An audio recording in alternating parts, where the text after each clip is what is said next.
Yeah, hey guys. So the last lesson we kind of talked about just what is EDI, why is it used in items such as that? And now we have to get into more specifics. So today I wanted to cover some parts of the EDI document, namely the data elements and segments.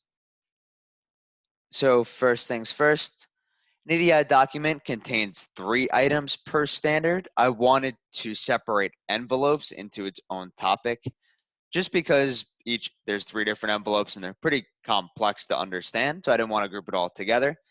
So today we're going to cover data elements and segments, but those 3 items per standard help create a transaction set. The transaction set, think of it as one invoice, one business document, something such as that. And as we talked about yesterday in the last lesson, this kind of results in that uniform definition across multiple trading partners. So you adhere to that standard and you adhere to a specific document type. And then the computer knows how to serialize, deserialize, and kind of decompass some of the parts of the document to make it more human readable. So with that, data elements. So the data elements are just the parts of the document. So an example would be like an address field, a quantity field, a price field, how many I want, what the cost of them is, where you're moving them to.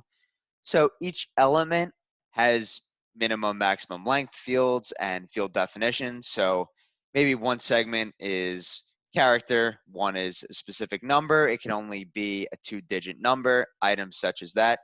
And once again, that's per standard and per document. And then these elements are going to be grouped together by segments. So as I mentioned, segments are groups of data elements. So each segment begins with a segment ID identifier that describes the elements that should follow that.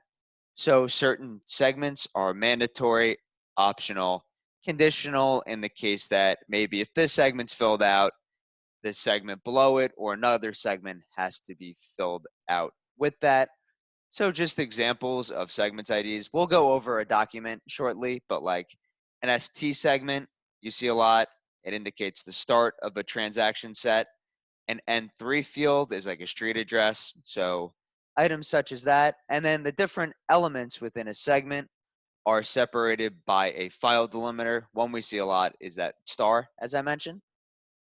So let's go over an example document right now. So I have one up here.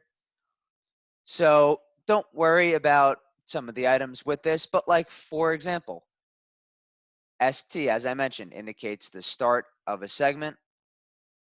So don't worry about it for now, but this indicates an 850 document.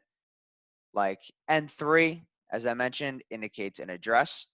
So here's the segment ID, and then here's the specific element.